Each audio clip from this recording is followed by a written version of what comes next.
आरो गोबां मानसियानो आंनि इउटुब चेनेलनि गेजेरै इउटुब चेनेलनि जुनथुनिखि मेन अफिस बे मेन अफिसाव आंनि इउटुब चेनेलखौ बयबो मानसिफोरानो 100 जनाव 75 जना आंखौ रिपर्ट हरदो माने जोंनि पाब्लिकफ्रा इउटुबनि हेड अफिसा बहा दङ बेखौनो मिथिया आरो जों गाव गावनि खामानि एथ' बेस्थ' आरो लोगोसेनो जोङो नोंनि इउटुब चेनेलखौलाय 100 जनाव 70 जना लागै बबाव कमप्लेन हैदों जोंलाय आयै आरो लोगोसेनो आं मिथिलानो नैबावबो नुयो मालाय हिनजावा थांनानै गावनि चेनेल खुलिनानै माने गोदान चेनेल खुलिनानै गावनि हौवाजों दंहैयो मोजांनो जमा फट' लानाय आरो गावहाबो होदेरबाय थायो बे हिनजावखौनो हे रहा नहीं जाता तड़प ही ऐसी है ना आं कनफिउसो जाबाय बिसोरसो मेन्टेल जाखो ना आंसो मेन्टेल जाखो आं बुजिनो हाला बिसोरनि काहानिफोरखौ रायजोफोर तो बरायबाय तो गिबियाव नोंथांमोननो गोजोन फुंबिलि गोजोन मोनाबिलि आरो गोजोन हरनि गाहाम हामलायनायखौ बयनिसिम जासिहरनाय थाबाय आरो लोगोसेनो दिनैबो गोदान भिडिअ नोंथांमोनखौ बरायनानै आंनि गोसो गोरबोनिफ्राय खुलुमनाय सिबिनायखौ बयनिसिम जासिहरनाय थाखाबाय तो नोंथांमोना ससे भिडिअ टाइटेल थाम्बनेल नायनानै मिथिखाबायानो जानो हागौ जों मानि सायाव बाथ्रा सावरायनो नागिरदों स' जोंहा दिपालिनि एक्स'आ ना मा होनगोन तो बिथाङा जोंनि सनामोनखौ एसे रिप्लाइ होदों माने बेबो रिप्लाइआबो ओरैबायदि रिप्लाइ माने मिनिंआनो गैया आरोना बेनिखायनो जों दसे इन्टारटेनमेन्टनि थाखाय नायनोसै तो बिदिब्ला जाय बिथांमोना बे चेनेलाव ओरैनो फैब्रबदों एबा दिनैसो गोदानै फैदों तो बिथांमोना साबस्क्राइब खालामनानै लाबानो जाबाय गयारिया जादों आंनि इउटुब चेनेला माने डिलीट जानायनि थाखाय बिराद मोजां मोनदों मानो होनबा आंना आच्छा दै एस आर गयारि जाखो ना एस गयारि जाखो मिथिया दै बिथाङा मोजां मोनदों ना मोनाखै मानो थाखाय होननानै बा नैबे माबा बिथांनि हिनजावनि माबा माबिखौ सिन्थाय होनानै दोनदों बेयाव थाम्बनेल आंनि टाइटेल थाम्बनेल आरो टाइटेल लिरनाया बहुत गाज्रियाव लिरखायोना बिनि थाखायनो माने आं भिउस बांसिन मोन्दोंमोन बेनि हरामी हो बेटा आच्छा दिनै मेन खोथाखौ खोन्थाना होबाय बिथाङा माने भिउस लानो थाखायसो बिथाङा गाज्रि टाइटेल गाज्रि थाम्बनेल होदोंमोन आरोना खिन्थु बिथांनि चेनेला डिलीट जालांनायनि मेन रिजनानो जाखादोंमोन फार्स्ट टाइमाव जेथिया खुलिना नायमोन अब्ला नोंथांमोना नुखादोंमोन जे बिनि इउटुब चेनेला टार्मिनेसन जादों सेक्सुएल एन्ड निउडिटियाव बिथांनि इउटुब चेनेला टार्मिनेटेड जादों होनबा नोंथांमोना बुजिखादो बिथाङा गाज्रि भिडिअ आपल'ड खालामनानै होदोंमोन नङा होमबा थ' बैनो जागोन ओमफ्राय माने दा आंनि चेनेलखौ गुदियाव जिथुनाखि इउटुब अफिस बे अफिसाव माने गोबां मानसियानो रिपर्ट हरदो आरो बे रिपर्ट हरनायखायसो आरो कमिउनिटि गाइडलाइन नांनायखायसो माने मोननैदो मोनथामदो दाजाबलायनानै माने आच्छा इउटुबनि एफा गोरोङानो बुंबाय दानिया माबा मोननैजों मोनथामजों दाजाबलायनाय माबा मोननैजों मोनथामजों दाजाबलायनायबो ओंखारो होनबा इउटुबनि गाइडलाइन स्ट्राइकफोराबो थाम्बनेलआवसो जादों मोनसेल' इउटुबाव हेगाराखै आं मोननै मोनथाम इउटुबाव होदो बे थाम्बनेलनि थाखायसो प्रब्लेम होदो मिथिबाय जोंना सलेबाया बुंखादोंमोन दहायनो जे मेन्टेल अफ द इयार माने बड' इउटुबारनि गेजेराव मेन्टेल अफ द इयार बान्थाखौ बिथांनो होनांसिगौ होननानै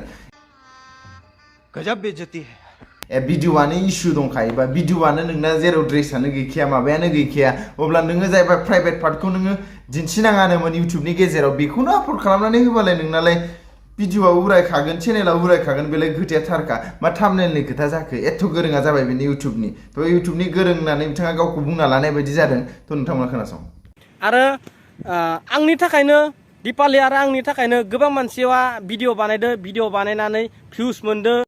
नै दानिया बुंलायबाय भिउसखौनो फिउस मा फिउसलै सलायबाय फिउस माबाफोर दं नामा आंथ' मिथिया दे इउटुब चेनेला बुंहरदोंसो आंखौ जाम्बा होननानै जाम्बाबा आं बोरै हाजिरा मावनानै जाबाय दं जाम्बाबा आं बोरै हाजिरा मावनानै गावबा मा जाम्बाया हाजिरा मावनानै जानो रोङा ना मा जाखो आंथ' सलेबाया बुंखाबायानो जोंना मेन्टेल अफ द इयार बान्थाखौ होनांसिगौ बेनो जोंथ' एसे मेन्टेल बायदिसो मोनलायलांबाय बायदि एसेबां गोरोंबा गावनि टाइटेलाव मा होयो निउ बड' कमेडि बिदि माने लिरनानैसो होयो बेखौथ' आं बुंथ'लिया जोंहा सना सासे दङमोन थ' सनाखौ मा बुंदों बिनि थाखायसो नायनो फैदोंमोन आं थलाय नायनि मा होनदों एक्सट्रा इउटुबाराबो आंनि गोबां भिडिअ होनानै दिपालि आरो आंनि गोबां भिडिअ होनानै भिउस मोनदो भिउस मोननानै दा आरे नों थारैनो मेन्टेल मारलै आदै मानि थाखाय होननानै बुंब्ला एक्सट्रा इउटुबारा मोनसेल' भिडिअ होदों जेथिया चेनेला डिलीट जानानै थांदों अब्लासो बिथाङा रिजनखौ खोन्थानानै होदों जे इउटुब चेनेला बिथांनिया डिलीट जालांबाय होननानै अब्ला मा मोननै मोनथाम होदों बुरजा होदों आरे बे फिउसआ मा बुस्थु बेलाय कौन है ये लोग कहां से आते हैं आंखौ माने गोबां मानसिफोरानो मेगन साबाय भिउस मोनबाय इयो बिराद फैसा मोनसिगोन साननानै माने दा आंनि इउटुब चेनेला डिलीट जानाय लोगो लोगो गोबां मानसिफोरानो खुसि मोनदो मास मोनसे मावबानो आङो 30-40 फैसा मोनो आं देखा आपने लापरवाही का नतीजा है इउटुबदो खामायनानै जायाना जाय मानसिया इउटुबनि फैसा लुगैग्रा बि सासे लुबैयासो हाजिरा मावनो गिग्रा मानसि दे मानिबाय नों 30,000-40,000 मोनो मास मोनसेयाव नाथाय जोंनि बर' इउटुब कमिटियाव ओरैबो दङ ना मिथिबाय मास मोनसेयावनो नोंनि 10 गुन मोनग्राबो दं मानो होनबा आंनाव दिपालिनि बायदिसिना बुस्थुफोरा दंजोबोमोन ना माने आंनाव गैयामोन मा दसेनो दङ होनो मा दसेनो गैया होनो ओइ मेन्टेल मारलै नोङो दिपालिनि भिडिअ होनानै गोबां भिउस मोनदो गोबां साबस्क्राइबार मोनदो बिनि उनाव दाना आंनि जेब्ला चेनेला डिलेट जादो अब्ला बिराद खुसि जादो दिपालि आरे भाई नोंनि चेनेल थांनायाव जोंलाय मानो खुसि जानो नोंनिया माने मिनिथावनासो जादों ओंखायनो बयबो मिनिदों माने नोङो मिथिखाबाय इउटुबनि गाइडलाइनफोरखौ नोंथाङा फरायाखैनो जेबो मिथियानो नोङो जेराव नङा होमबा बिनि थाखायनोथ' जादों ना होमबा जाय बुस्थुखौ नों आपल'ड खालामनोनो मोना अब्ला नोंथाङालाय बे बुस्थुखौ आपल'ड खालामना लायोबालाय अब्लालाय बे टार्मिनेट जाखागोन आरो लोगोसेनो मानि थाखाय मिनिदों होननानै बुङोब्ला होमबा नोङो जाय बुस्थुखौ आपल'ड खालामनाङानो बेखौ खालामनानै लाबाय नों जाम्बा नङा माथो नों मेन्टेल नङा माथो जेराव नों मिथिखानांगौ बे बुस्थुखौ आपल'ड खालामबा इउटुबा गाइडलाइन हरो होननानै अब्ला नों बेखौनो मिथिखानानैबो आपल'ड खालामोबालाय होमबा नोंखौ मिनिखागोन ना फाग्ला बा डिलेट खालाय माबा खालाय होननानै नोंसोरो मिथिखाबाय अट'मेटिकलि दा मिथिजोबखाबाय नङाबाथ' मिथिथाराखैमोन नोंसोरो अपेनलि मिथिथाराखैमोन ओइ सलेबाय बे इउटुबाव खै बोसोर जाखोलै हा खै बोसोर जाखो जेन गावसोर इउटुबाव फैग्रोनानै गावसोर दानाय बायदि इउटुबनि बिफा बायदि माथो बाथ्रा बुंबाय थाखो बेलाय मा गावसोर मिथिग्रोदों नामा बे बाथ्राखौ कमिउनिटि गाइडलाइन्सखौ आयै जों खै बोसोर जाखो इउटुबाव नों खै बोसोर जाखोलै बाबु नों खै बोसोर जाखोलै आदै इउटुबाव थानाया जों खै बोसोर जाखो मोनसेया खैफोद जादोंबा दैबानानि माबानि हेनि नोंसोरो माब्लाबा बै आसामिस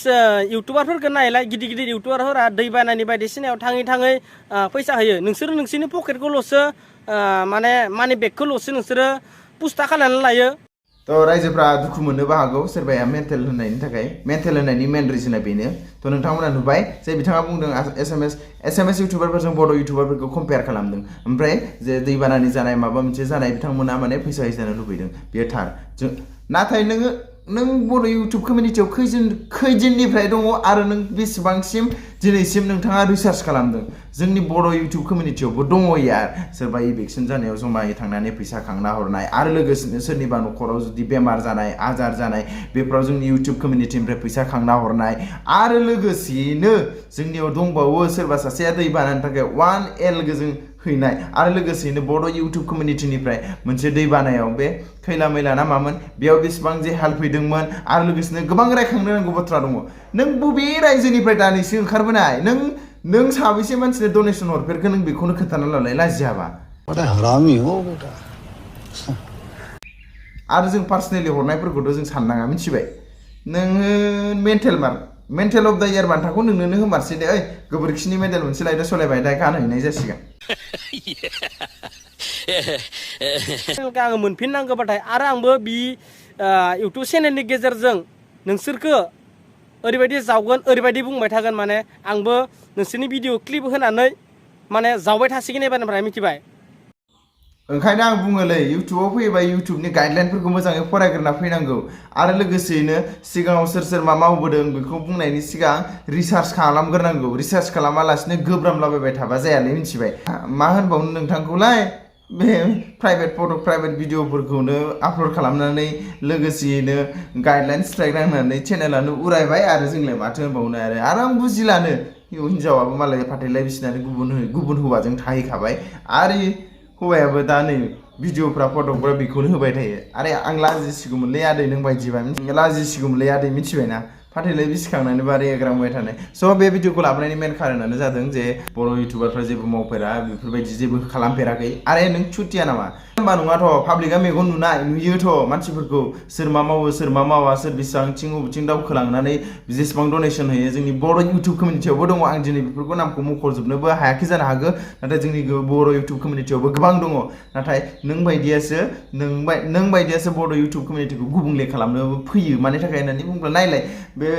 गावनि इउटुब चेनेल बेयावथ' बिमा बिफा बिदा फंबाय गासिबो थायो नङा होमबा नाथाय गावनि हिन्जावनिखौनो प्राइभेट पार्टखौनो प्राइभेट भिडिअफोरखौनो बेफोरखौनो शेयार खालामनाया नों जाम्बानि सिनायथि नङा माथो बेलाय स' बास आं बेखौ बुंबाय थाला स' आं बेखौ मिनिनो ओंखारदोंमोन ओंखायनो बे जास्ट भिडिअखौ बानायनाय जाबाय थ' नोंथांमोना मोजां मोनदोंब्ला लाइक कमेन्ट शेयार खालाम आरो गोदान फैदोंबा साबस्क्राइब खालाम